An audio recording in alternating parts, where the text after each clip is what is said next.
les damos la bienvenida al Museo UNAM hoy en esta sesión más de Ciencia en Sábado, una sesión muy especial porque se enmarca en el 11 de febrero, Día Internacional de las Mujeres y las Niñas en la Ciencia, y además también se da dentro del contexto de nuestra exposición temporal actual, titulada Disruptivas, Mujeres en la Universidad, que precisamente habla o busca señalar todas estas luchas, estas problemáticas, estas tensiones que las mujeres dentro de la universidad han enfrentado y enfrentan en este momento.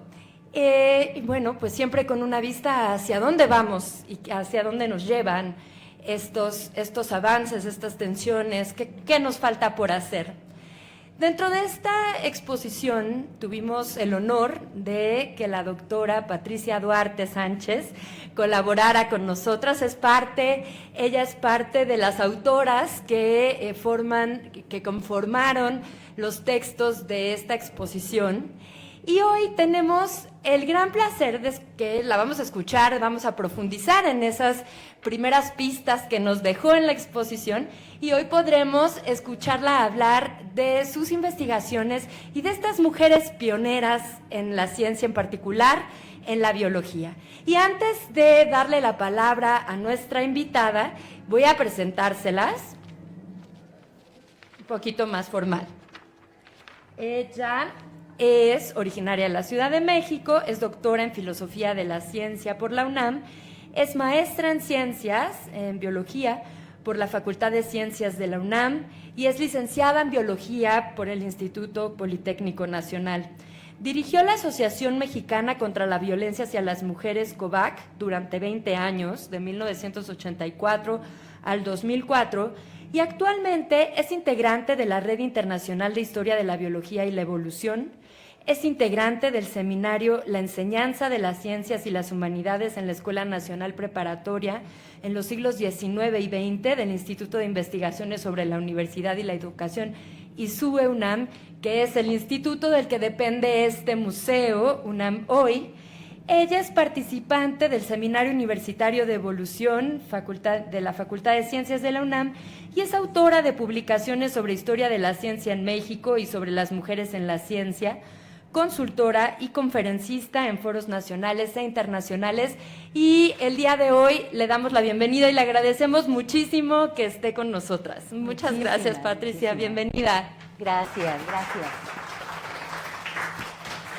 Bueno, pues para no agrandar más esto y poder hacerles la presentación y que haya el espacio suficiente para que ustedes también interactúen, pero no puedo dejar de dar muchísimas gracias de haber sido invitada a este recinto, a este museo, y bueno, siempre en casa sintiéndome lo que es uno, universitaria, ¿no? Entonces, muchísimas gracias para los que nos están viendo también lejos. Voy a entrar en materia rápidamente.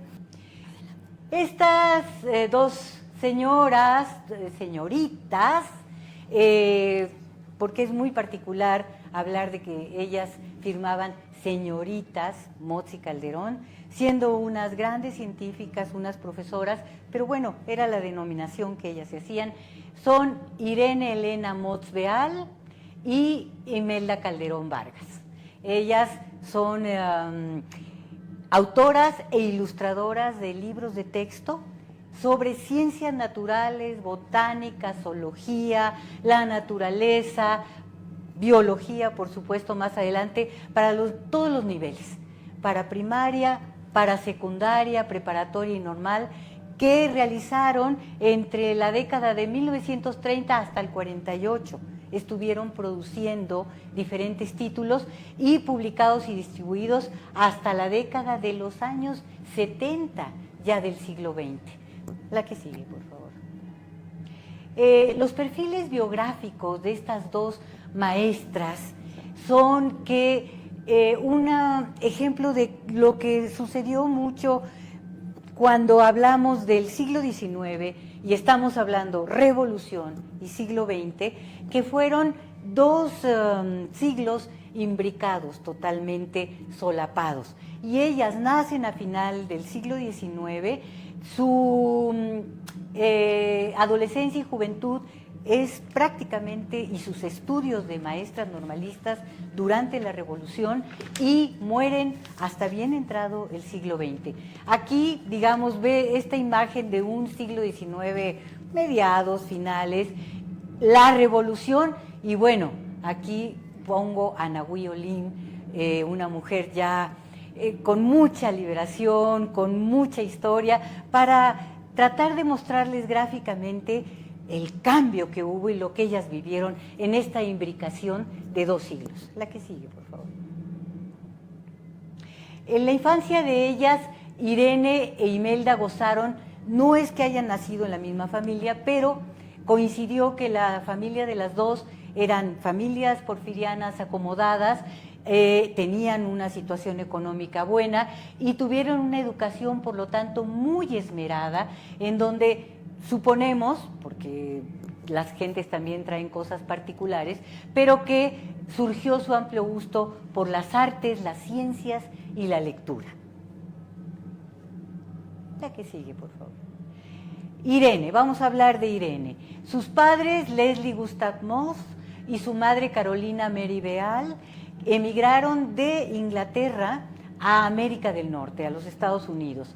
Pero de ahí no hay todavía claridad de por qué se vinieron a México, pero son ingleses que se vienen a México y que esta entrada a la ciudad incluso es alrededor del año de nacimiento de la propia Irene, en 1896.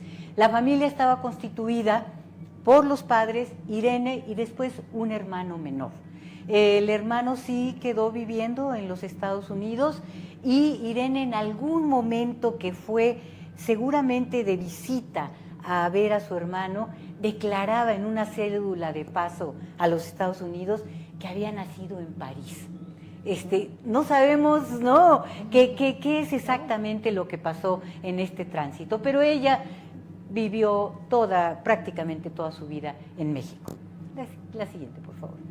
Era una familia acomodada porfiriana. Yo les traigo, y se los voy a pasar después, estas son las memorias de Irene, el libro original, que se llama La vida en la Ciudad de México en las primeras décadas del siglo XX, pero son sus memorias. Y de este libro, que tiene bastantes fotografías, están estas, donde vemos a Irenita, niña, aquí está, su cocinera, en fin, tenía un muy buen acomodo. El padre era contador y bueno, esta es una reunión familiar donde seguramente ella ya estaba huérfana y de madre. El papá se vuelve a casar con una mujer muy joven, en fin, pero vean ustedes cuál era el ambiente. La que sigue, por favor, Jorge. Lecturas para niñas es un libro, de Susanita, que afortunadamente encontré, nada más un volumen, porque son 2, lo encontré en las andanzas por la Lagunilla. Este libro es el que ella habla que leyó cuando era niña. La siguiente, por favor. Un libro de lectura para uso de señoritas. Y este libro contiene, yo saqué estas partes muy científicas, el telégrafo, los animales, las rayas, los camarones, aquí habla de la forma de destilar el alcohol y bueno, pongo muy centralmente esta idea de que en el agua, fíjense, es el libro Susanita y ya está hablando de que Susanita ve por una gota de agua, vamos a verla, ¿tú crees que está limpia? Susanita dice sí, pero le están mostrando que, pues no, que el agua tiene todo esto. Estos son los inicios, estos son las grietas de las que yo hablo, por donde las mujeres transitaban, aunque tuvieran otro destino, otra manera de que las viéramos, ellas podían tener estos conocimientos. Adelante, por favor. Entonces, muchos años después,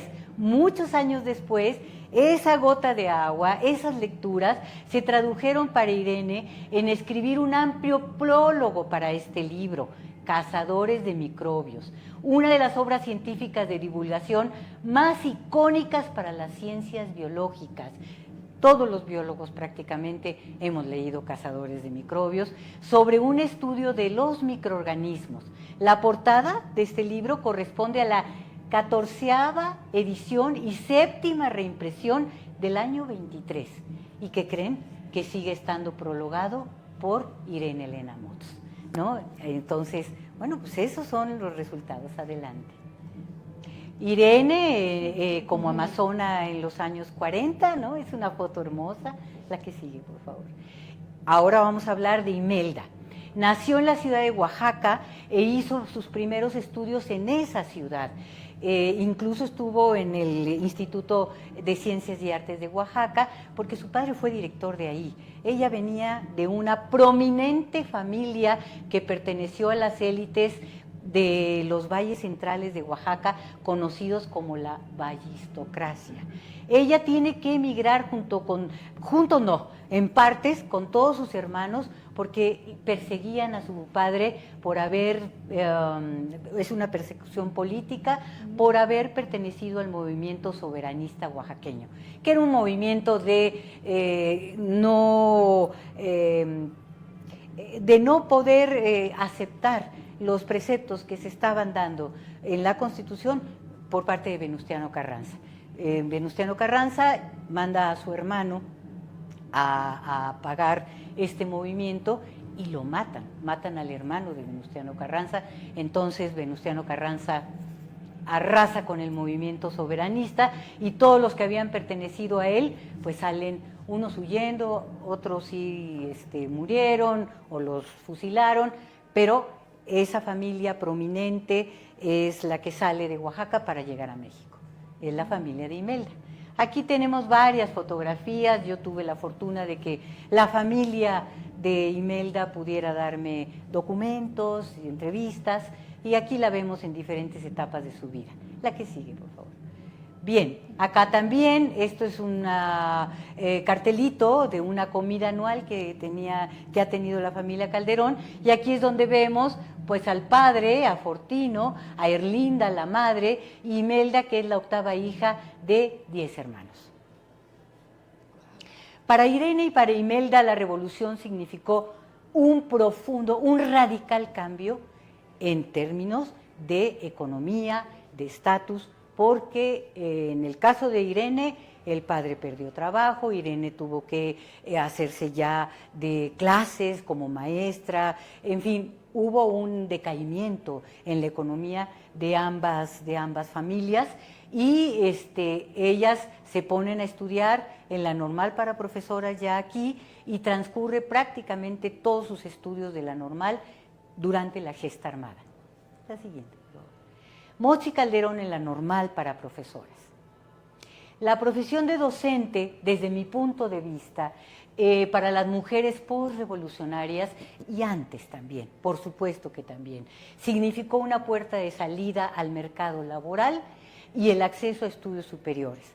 Les digo que esta es una concepción mía porque en muchos estudios feministas se dice que la vocación de maestras o los estudios de maestras son porque las mujeres continuaban la tarea que habían hecho en el hogar de educar a los hijos.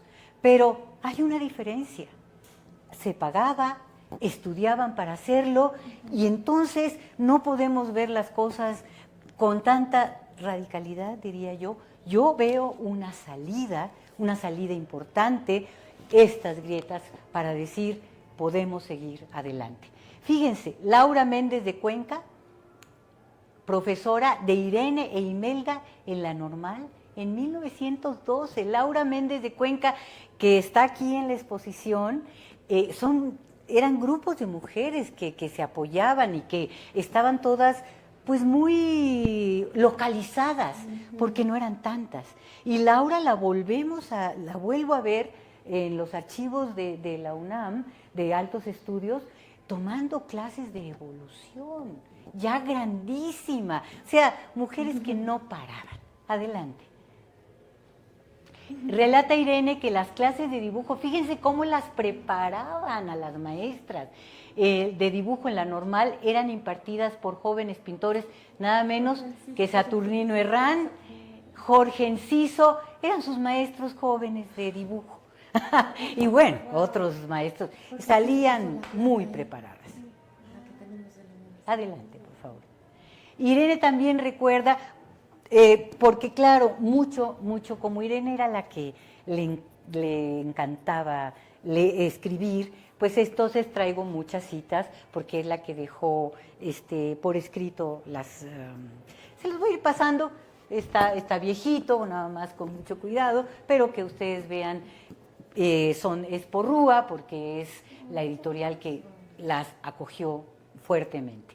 Entonces Irene dice, recuerda que sus maestras en la clase de lógica y literatura de la normal eran, así pone, la inteligente y culta Margarita C. Quijano. Margarita C. Quijano fue la musa de López Velarde. Nunca lo peló, pero no le hizo caso, Vivían así enfrente, pero era la musa de López Velarde. Y quien contaba con las obras, otra de las personas era la Eugenia Torres de Meléndez, que hacía dramaturgia, poesía. Eran mujeres muy, muy cultas, muy ilustradas, y que eran las que daban clases a las maestras. Adelante, por favor. Con orgullo, Irene menciona en sus memorias que para la segunda década del 20 estaban egresando destacadas mujeres de la escuela normal para profesoras. Fíjense, está Soledad Anaya Solórzano, la primera, que fue después directora general de segunda enseñanza, María Duarte, que no es nada mío, hasta donde sé, pero la puso, y editorialista de Excelsior y Universal, activista en pro de la mujer y la infancia. Ya venía ahí la genealogía, ¿no? Guadalupe Cejudo, jefa del Departamento de Estudios Pedagógicos de la Dirección General de Enseñanza Superior. Emilia Balmori, a lo mejor le suenan algunos apellidos, nombres, pero yo las traigo a colación porque quedan ahí en un libro. Claro, este libro está en el Colegio de México. No vayan a pensar que es un libro tampoco tan perdido, sino que como relata la vida en la Ciudad de México, pues está ahí. Emilia Balmori, médica homeópata que trabajó por los niños en Chiapas, y Palma Guillén, nada menos, psicóloga y primera diplomática mexicana, llamada también en su momento la octava sabia. Adelante, por favor. En la Facultad de Altos Estudios, que estuvo vigente de 1910 a 29, de la Universidad Nacional, ¿qué hicieron estas mujeres? Vamos a ver. Fíjense, la instituciones, la Normal Superior y la Facultad de Altos Estudios tuvieron en las primeras décadas del 20 un estrecho vínculo para dar lugar a la formación de profesionales en la educación que pudieran cumplir con las altas demandas que el país requería para su reconstrucción. Esto fue a partir de que José Vasconcelos, Antonio Caso y Ezequiela Chávez plantearon que había que unir. Claro, estaba también la Preparatoria Nacional, estaban las otras instituciones, medicina, jurisprudencia, comercio, pero fue un llamado específico entre el año 1921 y 22 de llamar a las profesoras y a los profesores para que entraran a altos estudios a capacitarse para dar clases con un amplísimo criterio, que ya traían además una formación muy fuerte, y ahora ser universitarios. Adelante, por favor. Egresadas de la Normal de Profesoras, Irene y Imelda acudieron a realizar esos estudios superiores en la Facultad de Altos Estudios. Ahí se prepararon para impartir clases a nivel de segunda enseñanza, era lo que se estaba buscando, y obtuvieron el título importantísimo de profesor universitario en Ciencias Naturales en 1927, con título.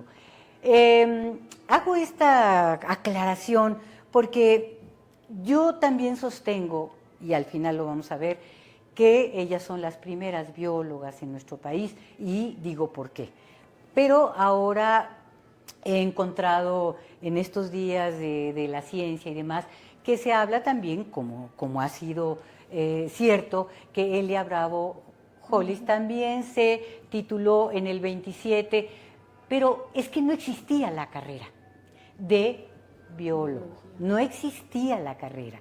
Lo que se hacía era tomar estas clases, como lo hizo el también llamado primer biólogo de México, Enrique Beltrán, y también Elia habla de que ella tomaba clases en medicina y tomaba clases en altos estudios, y por eso ella también se autoconsideró la primera bióloga. Era muy común en ese momento porque no existía como tal la carrera, y lo que en sí en altos estudios se daba era esto de ser profesor universitario, profesor en ciencias naturales.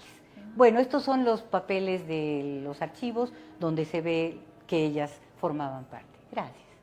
Entre las mujeres con las que Irene compartió sus años como estudiante ya en la Facultad de Altos Estudios, se evoca a María Luisa Ross, periodista, poeta y directora del Museo Nacional; Columba Rivera, que impartió clases de obstetricia en la Escuela Nacional de Medicina y de Anatomía, Fisiología e Higiene con las enfermeras, y fundó la revista Mujer Mexicana y colaboró en El Mundo Ilustrado y dejó también obras teatrales.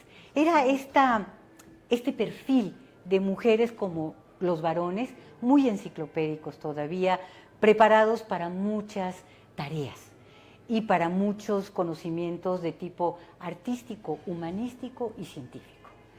Estefanía Castañeda, muy importante, fundadora del primer jardín de niños en 1903 en nuestro país, fundó periódicos y revistas relativos a la educación de los párvulos. Aquí la vemos. Adelante, por favor. También trabaron gran amistad toda su vida. Gran amistad fue hasta la muerte, con Soledad Anaya Solórzano, elegida entre el año 25 y 26 para formar parte de una comisión que Moisés Sáenz, que era profesor de altos estudios y de la prepa. Es que eran muy pocos recintos, ¿no?, de educación superior, y los profesores deambulaban por todos ellos. Entonces Moisés Sáenz es quien funda la escuela secundaria en nuestro país en el año 26, y ella va a Columbia en un grupo de personas para capacitarse. Después sería directora general de segunda enseñanza. Miren qué foto más maravillosa. Es de María Santibáñez y es Soledad Anaya en los años 20. Por ahí en las memorias está ya grande, preciosa ella. Adelante. Estos son los libros que Irene escribió, aparte de los libros de texto. La educación empieza desde la cuna, el que tienen en sus manos, y las emociones de la primera infancia, todos ellos muy influidos por su capacitación en psicología, que quien daba clases de psicología en altos estudios era Ezequiela Chávez. Adelante. En la segunda enseñanza, adelante. Anaya, ahora sí ya están las tres, Anaya, Motz y Calderón formaron un destacado grupo pionero de normalistas que habían cursado estudios universitarios y que en el 30 fundan una secundaria Presidente Mazarik, modelo de excelencia en la etapa inicial de este nivel de enseñanza en México. ¿Por qué digo modelo de excelencia? Porque existe el documento de una norteamericana que vino a hacer estudios de las secundarias en México y que dijo, esta es la escuela que es el modelo para la secundaria. Esta escuela existe, está en la calle 1 de Mayo, digamos, esto es sacado todo este estudio de mi tesis doctoral, y lo que quiero decirles es que, bueno, fui a la secundaria, está en San Pedro de los Pinos, y en la tesis está toda la historia de la secundaria, que siempre ha tenido una vocación de mujeres, siempre. Primero fue un convento, y ahí hay historias tenebrosas de lo que sucedía en ese convento con las chicas bien, que se embarazaban y que no se habían casado y qué pasaba. Y luego, cuando viene la Guerra Cristera, dicen que hasta se encontraron tazas volcadas de atole cuando entraron a la secundaria, y entonces le dan a Anaya Solórzano este recinto para que haga ahí la gran secundaria, que también tiene toda una historia, este nombre de presidente Masaryk. Pero bueno, es otra de las historias. Adelante, por favor. Yo preferí buscar en la literatura, encontrar en esta fuente rica que es la literatura, cuál era la relación de Irene e Imelda, porque vivieron toda su vida, desde que fueron alumnas hasta la muerte, pues estuvieron juntas, no vivían juntas, pero estuvieron juntas, hicieron todo juntas, los libros, su trabajo, dieron 15 años clases en la secundaria. Entonces, bueno, me pareció que Henry James en su novela Las Bostonianas describía muy bien este tipo de relación, que era una relación entre mujeres que eran amigas, eran compañeras de trabajo, se querían muchísimo y había una idea de sororidad muy fuerte. Entonces, ellas, como herederas y continuadoras de los esfuerzos de todas sus antecesoras del 19, que hay mucho que hablar ahí, la exposición lo habla, lo dice, Irene, Imelda y Soledad conforman este grupo de trabajo y de amistad en condición, en este caso, de soltería, que coincide con la novela de James, de autonomía e independencia en todo sentido, ideológica y sobre todo económica. Eso fundamental, y de entrega total al destino de su labor magisterial, al estilo de la sororidad entre las bostonianas descritas por Henry James. Es una linda novela. Adelante, por favor. Sus libros de texto.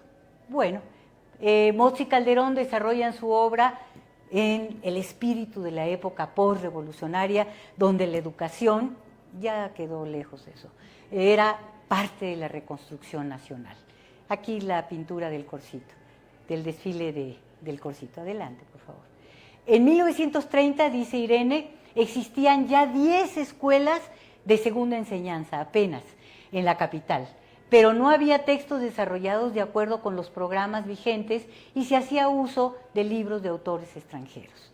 Esta es la razón, adelante, por la cual las maestras normalistas acuerdan hacer los primeros libros de texto de las diferentes materias, de historia, de biología, de geografía, pero las primeras, y son las maestras. Y entonces Motz y Calderón se convierten en las primeras autoras. Esto no se sabe, no se dice. Son las primeras autoras de libros de texto para secundaria, normal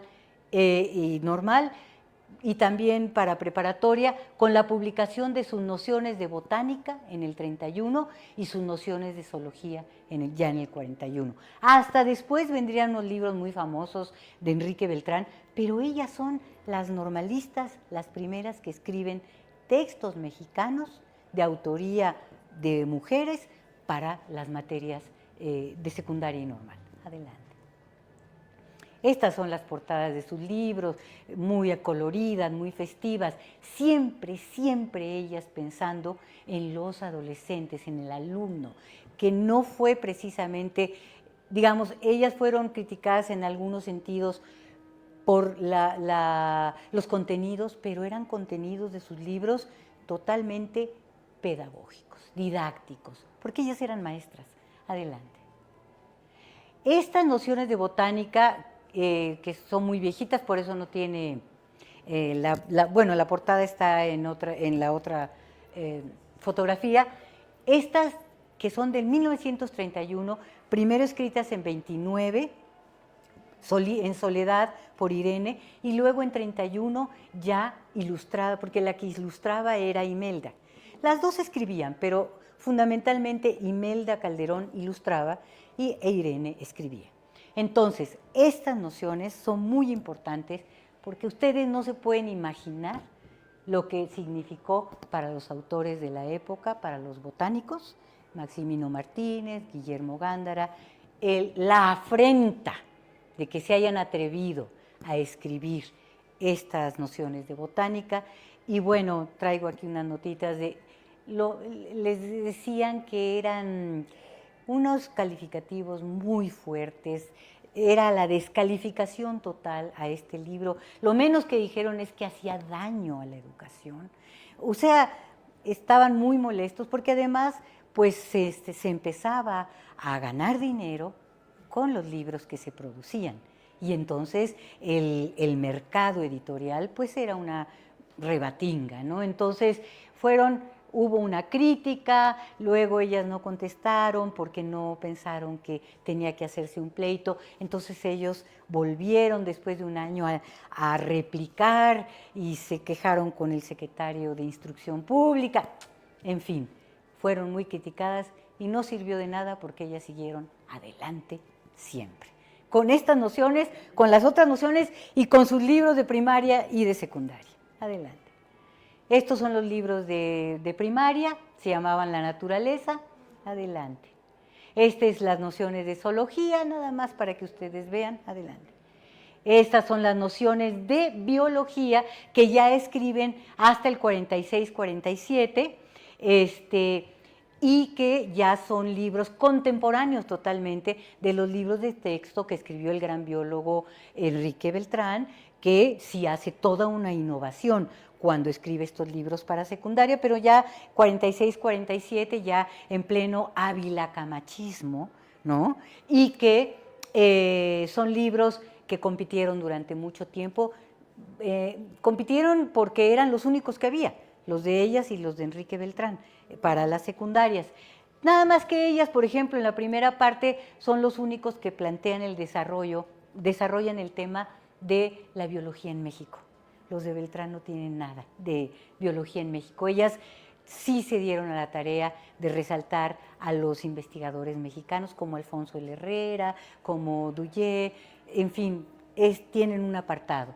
Y contienen singularmente un tipo de bibliografía para el maestro y para el alumno y en varios idiomas, porque ellas hablaban inglés, francés, español. Adelante. Los libros de experimentación son también libros que ellas hicieron para ejercicios de los alumnos. Adelante, adelante. Y bueno, esto que es importantísimo, que son 2 volúmenes de cursos de ciencias naturales para los maestros de primaria que se hicieron en 1945, elaborados por el Instituto Federal de Capacitación del Magisterio, liderado por Jaime Torres Bodet. Entonces, Jaime Torres Bodet se da la tarea de decir, de los 14,000, o no me acuerdo muy bien, de maestros que no están titulados, vamos a titularlos, que ellos se capaciten y mandan todos estos manuales de las diferentes materias hasta el rincón más lejano de México para que los maestros se capaciten. Entonces, ellas forman parte de estos 134 especialistas de los que habla Jaime Torres Bodet, que hicieron, es decir, con la concepción biológica de Motz y Calderón, se capacitaron 14,000 o 12,000, una cosa así, de maestros de primaria en ciencias biológicas. Tienen una condición muy, muy interesante, porque estos libros, aparte de enseñarle al maestro, es como un manual que el propio maestro podía usar en las clases con los niños. Es decir, son 2 vertientes y bueno, el que terminaba el curso, pues tendría uno de estos libros autografiado por el presidente de la República, si sacaban buen promedio. Y si no, por el secretario de Educación Pública. Yo hubiera preferido el secretario de Educación Pública, ¿no? Que era Torres Bodet. Adelante. Fueron del todo exitosas, conocidas. En el aspecto editorial, sin duda alguna, rozan los 2 millones de ejemplares editados a lo largo de 40 años, con 20 títulos diferentes, y sus libros en varias ocasiones tuvieron la calidad de oficiales, que era lo que todos querían, ¿no? Ahí están tirajes de 15,000, aquí están los libros en el diario oficial, sus libros para publicar, para que los padres los compraran, adelante. Durante un cuarto de siglo no hubo otros textos, 23 años para ser exactos, de biología de secundaria disponibles más que los de Motz y Calderón y los de Enrique Beltrán y su grupo.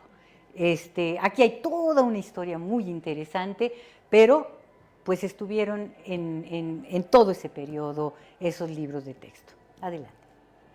La diversidad, que es parte del título de esta charla, en el quehacer científico de las mujeres.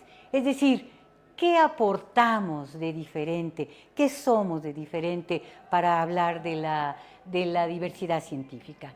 La presencia y el prestigio de estas normalistas integrantes de este grupo en un ámbito donde no era habitual la incursión de las mujeres, eran las únicas, un hito en la historia de la educación, de la biología, de la historia del libro de texto, pero también en la historia de la reivindicación femenina. Porque eso que les platiqué de la crítica y la réplica fue un pleitazo y siempre salieron airosas y nunca se detuvieron y eran las únicas en este caso, ¿no?, de libros de texto de biología y de ciencias naturales. Porque siempre sostuvieron un ritmo y una forma de vida para la época sui generis. No se casaron, no tuvieron hijos, para su época, y se caracterizaron por su libertad de pensamiento y acción, y esta fue su talla profesional y su dimensión histórica, que no se sabe, ¿no?, hasta que. Adelante, por favor. Fueron las únicas mujeres, únicas, durante el periodo aquí presentado, que publicaron libros de texto de su disciplina y las únicas profesionales que compartieron con los autores varones el competido espacio editorial de los libros de texto de biología de ese periodo. Adelante. Sus aportes, son muchísimos, pero estos son los más relevantes para mí. Su contribución para la divulgación de la ciencia, por su extensión temática y el contenido altamente pedagógico. Yo les convidaría si pueden darle una revisadita a la tesis, que yo espero que en algún momento se convierta en libro, que ustedes lean, cuando se lee la descripción de la adolescencia de Motz y Calderón frente a los libros que hablan del adolescente con los libros de Enrique Beltrán, ustedes van a ver una diferencia, lo pedagógico, lo que significó la normal, porque la descripción de ellas es absolutamente vigente, es preciosa y están hablándole todo el tiempo a los adolescentes.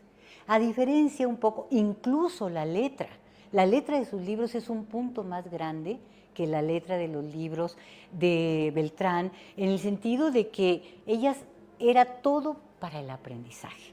Ese es su herencia pedagógica, y también por la permanencia durante un dilatado proceso en el uso de sus libros para educar a innumerables generaciones de alumnos.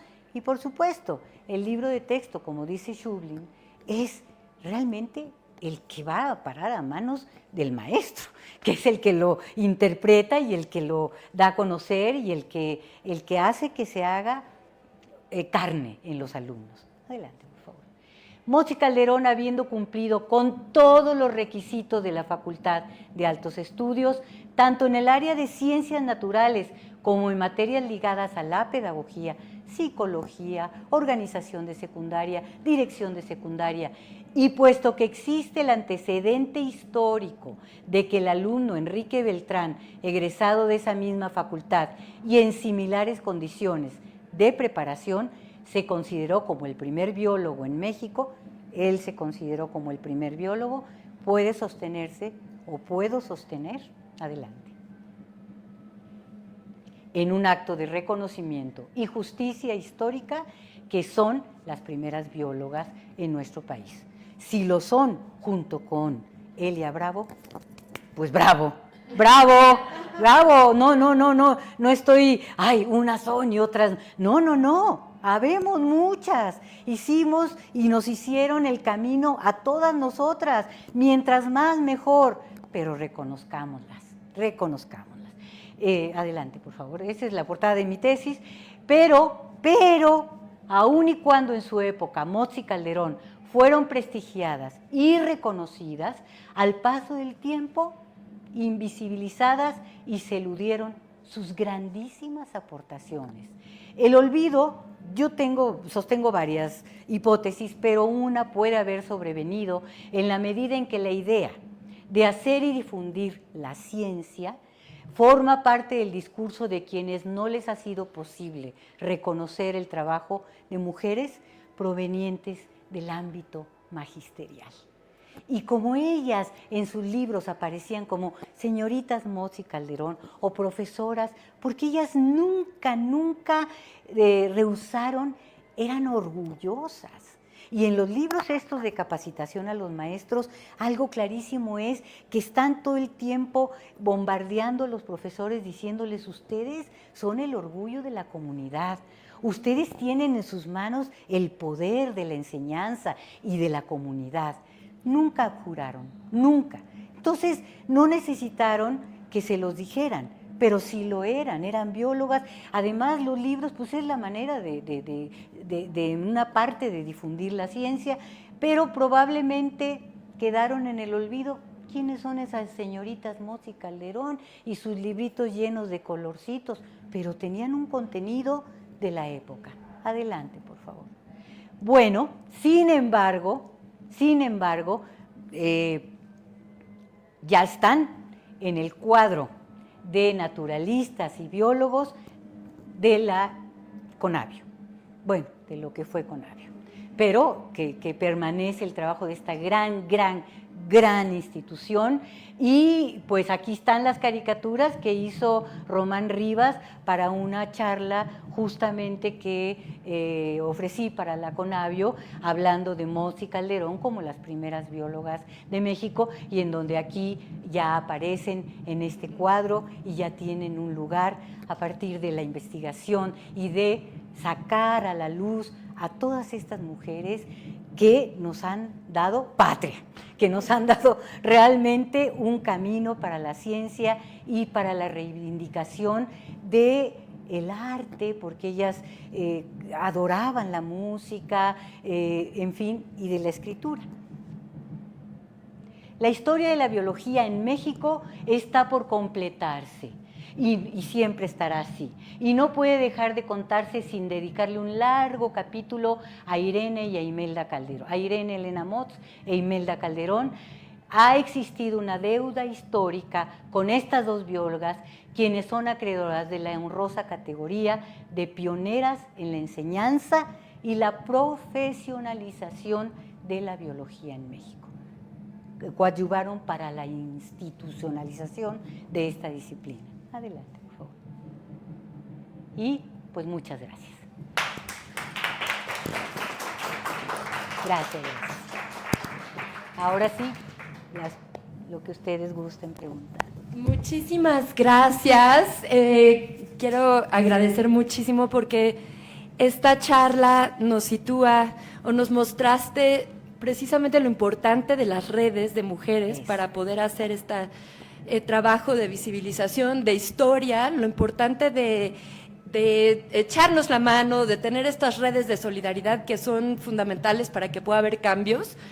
Y algo también que mencionaste y que me parece fundamental es el tema del reconocimiento, del nombrarlas, el tema de volver a esa historia y revisarla y ver quiénes estaban ahí, que no nos han platicado sus historias. Claro. Y entonces vamos a entender que es otra historia completamente, ¿no? Y esto me parece fundamental. Y por otra parte, la idea del trabajo de difusión, de educación, como un trabajo menor que generalmente ha ocurrido dentro del marco de la ciencia, y me parece que espacios como estos, en donde trabajamos no desde la educación formal, sino precisamente de la divulgación, nos ayudan a ver cómo es una aproximación que puede cambiar vidas y que puede hacer, abrirte universos nuevos, ¿no? Entonces yo bueno, agradezco muchísimo esta charla, me pareció fascinante y me gustaría abrir el micrófono para ver si nuestras invitadas, nuestros invitados tienen alguna duda, alguna pregunta, algún comentario. ¿Hay algo que quieran preguntar? Está abierto el micrófono. Anímense, estamos aquí en confianza. Y bueno, adelante, por favor. Muchísimas gracias, la verdad me gustó muchísimo la presentación y hablando de estas redes que permitieron el desarrollo de estas biólogas, evidentemente esas redes trascienden en el tiempo, porque estamos hoy aquí por alguien más de esa red que eres tú. Entonces, ¿qué tanto conoces en tus investigaciones actuales o en los grupos de mujeres que trabajan? ¿Cómo se pueden seguir construyendo estas redes que nos permitan cada vez más visibilizar y fortalecer la presencia de las mujeres en las ciencias y el papel de la enseñanza? Mira, yo pienso que justamente los movimientos de mujeres, los movimientos feministas, propiciaron, bueno, el movimiento feminista en el mundo de manera internacional nace en los países más desarrollados, en los años 60, digo, siempre hay historia, ¿no? Atrás, pero son en las élites de las universitarias, justamente, ¿no? Las universitarias norteamericanas, las europeas, y cuando llega a México la primera ola, las mujeres se dan la tarea de hacer toda una conceptualización de qué significaba el feminismo y qué significaba con respecto a las diferentes partes sociales, ¿no? de nuestro país. Luego, en la segunda ola, que es a la cual yo pertenezco, en los años 80, cuando hacemos una militancia muy activa, ¿no? de grupos, ahí nos damos cuenta de que la historia que venía atrás nos está empujando a unirnos y a decir, vamos a hacer el trabajo juntas, porque de otra manera no es posible.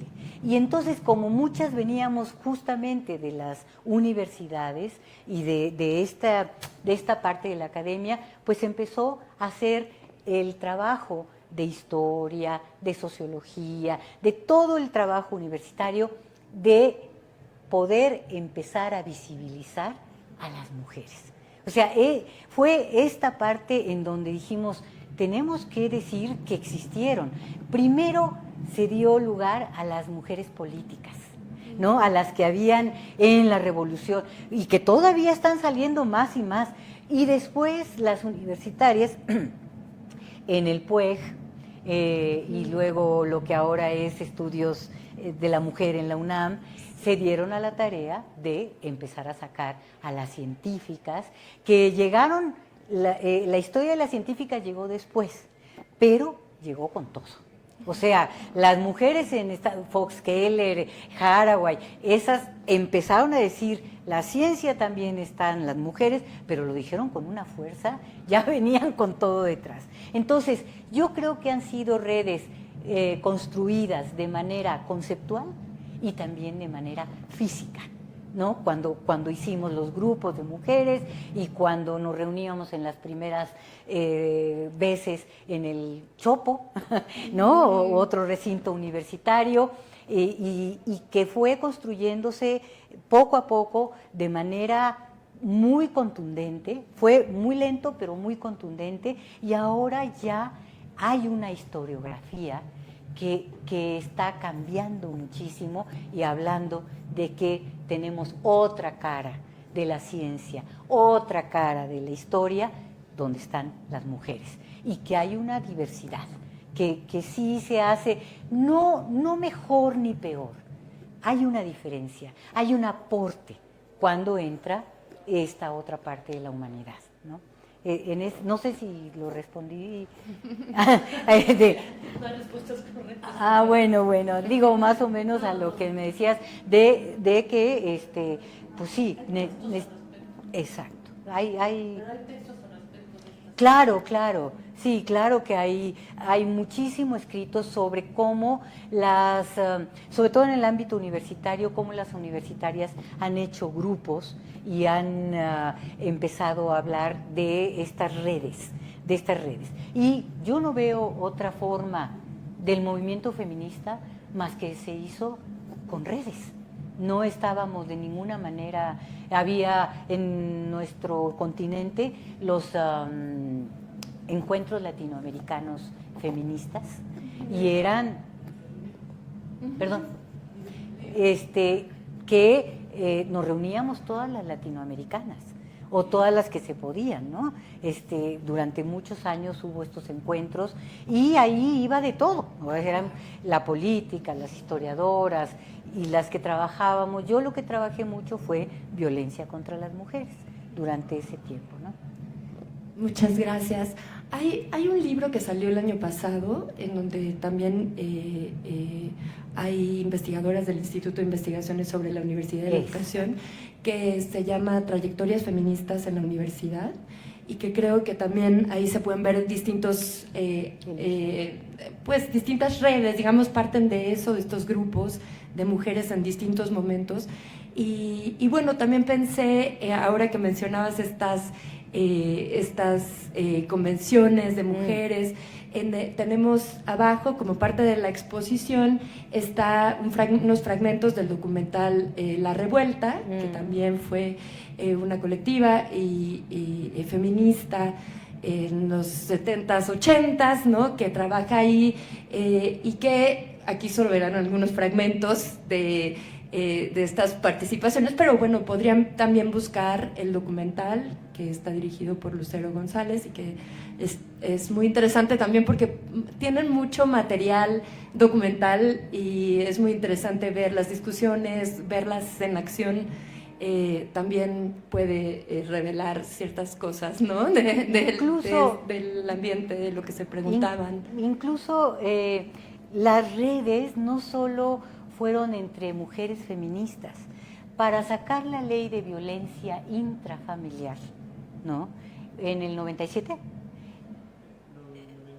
91, en el 97, para sacar la ley de violencia intrafamiliar hubo que hacer redes entre las mujeres de los partidos políticos.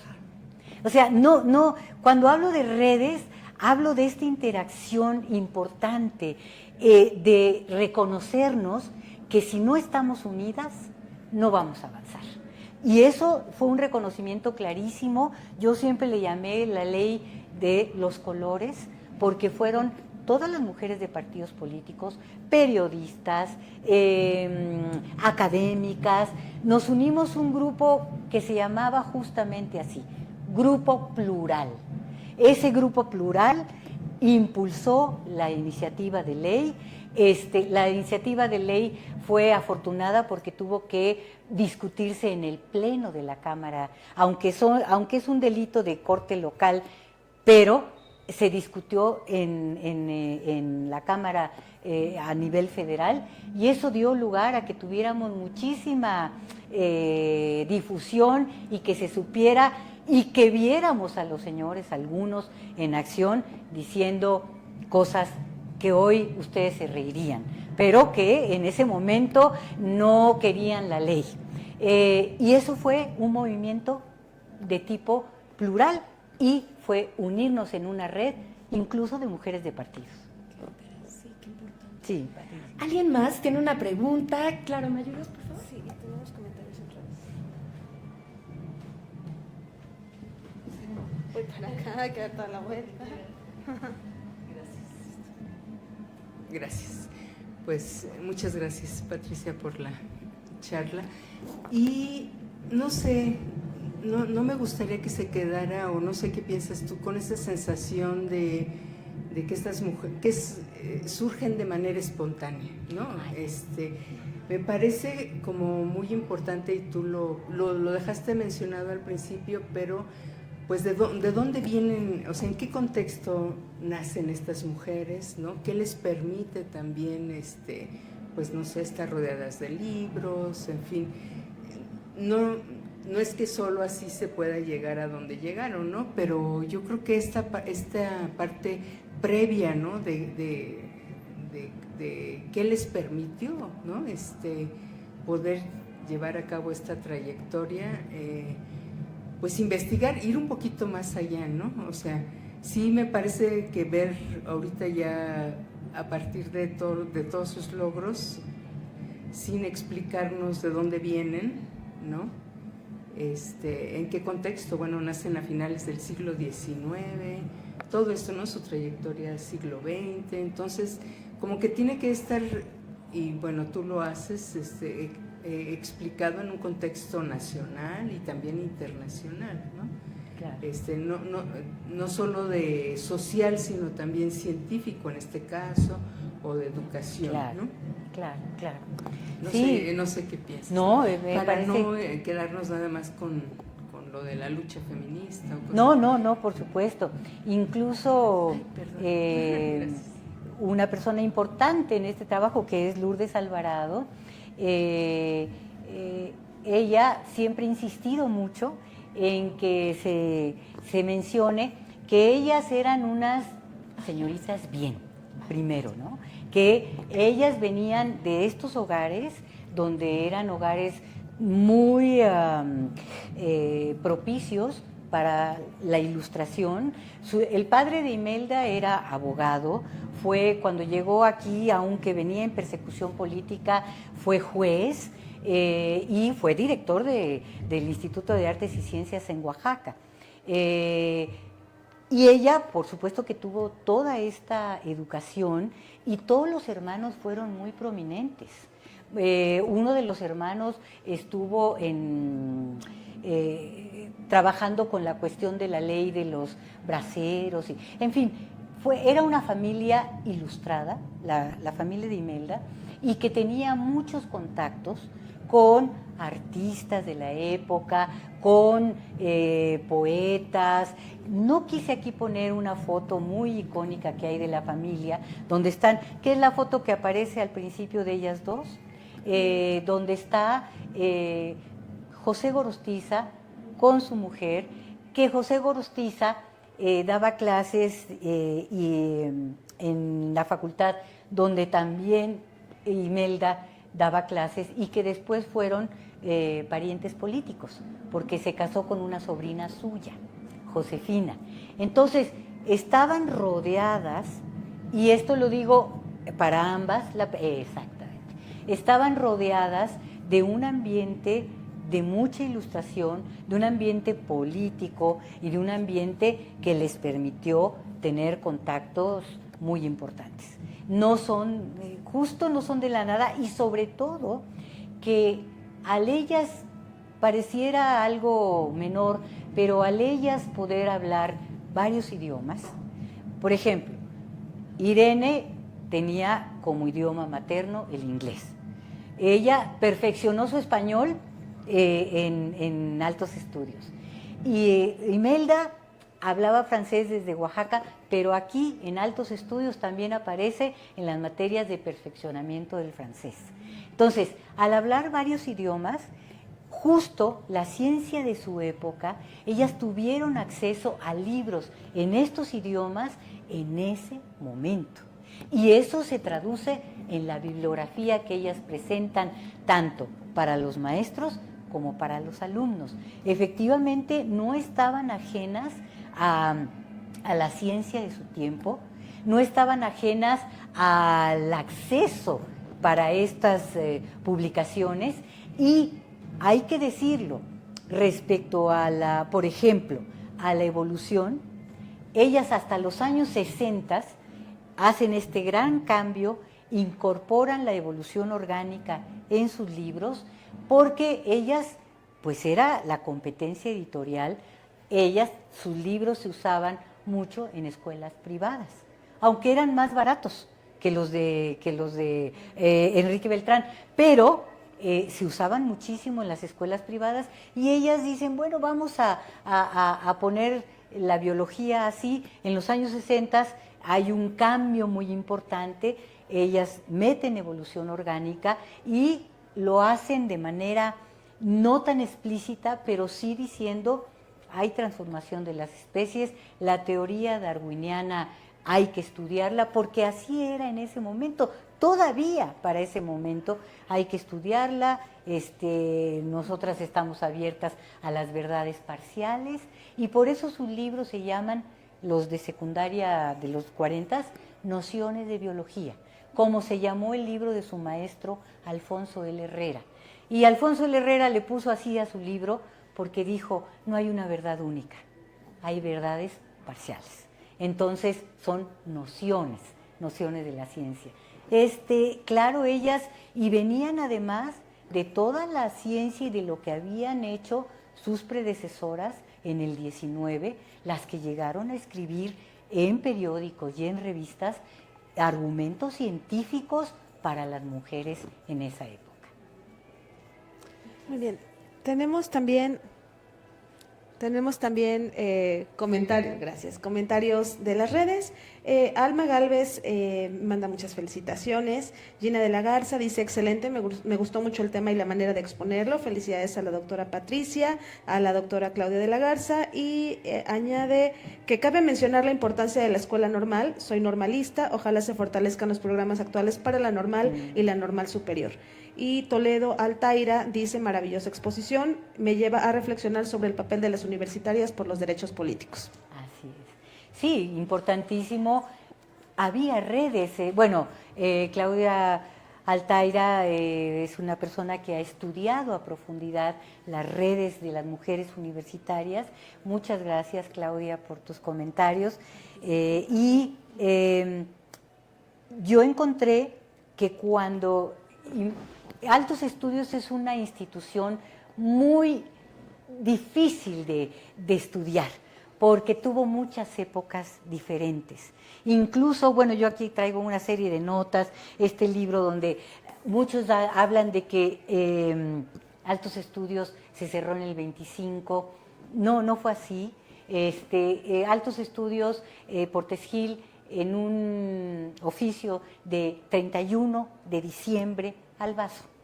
31 de diciembre del 24 se cierra Altos Estudios. Amanece en 1925, hace ya 100 años, amanece cerrado Altos Estudios. Y entonces los alumnos y los profesores que estaban a mitad de carreras dicen, no. Todos los profesores, todo de archivo, dicen, nosotros no cobramos, pero que siga abierta la institución. Y los alumnos hacen un movimiento. Y las alumnas, en 7 de marzo, casi cae que en el 8 de marzo, hacen una reunión, las alumnas de Altos Estudios.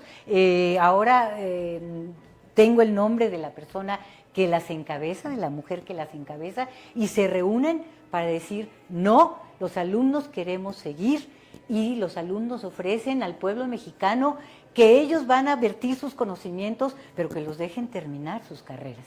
Entonces, en el 25, en abril, se anuncia, ante la presión fuertísima, se anuncia que se va a reabrir, por medio de los periódicos, se va a reabrir Altos Estudios. Y para junio del 25, Altos Estudios ya está volviendo a funcionar sin presupuesto público, sin dinero. Y los alumnos y los maestros siguen sus clases y están vigentes las clases de ciencias naturales. Se los digo porque hay muchísimas cosas equivocadas, digo equivocadas porque yo esto que les platico lo vi en archivo. Entonces, siguen las clases de ciencias naturales, pero ya va prevaleciendo, sobre todo, los idiomas en Altos Estudios, y ya va prevaleciendo la literatura, las materias que van a conformar en lo que se convertiría en el año del 29, hasta el 29, lo que se convertiría Altos Estudios, que es la Facultad de Filosofía y Letras, cuando la universidad adquiere su autonomía.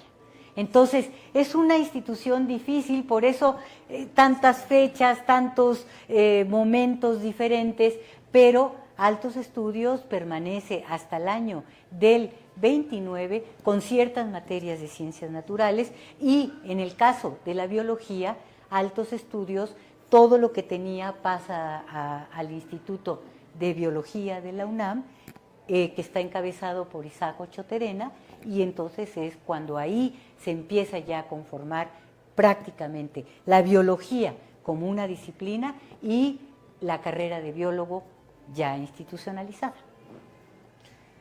Pues muchísimas gracias. Ya vamos cerrando. Cerrando. Entonces vamos a darle un aplauso, por favor, a la Gracias, doctora gracias. Patricia. Por parte del Instituto de Investigaciones sobre la Universidad y la Educación, queremos darle Ay, un muchas reconocimiento gracias. Uy, mi libro. para agradecerte que hayas estado con nosotras y, bueno, y todas estas explicaciones que creo que fueron súper interesantes y que ayudan también a conocer historias más profundas de las que pudimos ver en la exposición y que de esto se trata, que es una historia que está abierta, son ventanitas para poder ir conociendo Así es. y estos espacios nos ayudan a entrar, a conocer, a darnos más caminos para seguir investigando. No, muchísimas gracias, no, gracias, muchísimas gracias. gracias. Un placer. Y muchísimas gracias por venir con nosotras a esta sesión de Ciencia en Sábado. Esperamos que sigan disfrutando de su sábado y les invitamos a que suban a la terraza, que sigan explorando. Y muchísimas gracias a quienes nos acompañaron a través del Facebook Live. Tengan muy buen sábado y sigan con nosotros en el Museo UNAM hoy. Muchas gracias. Muchas gracias.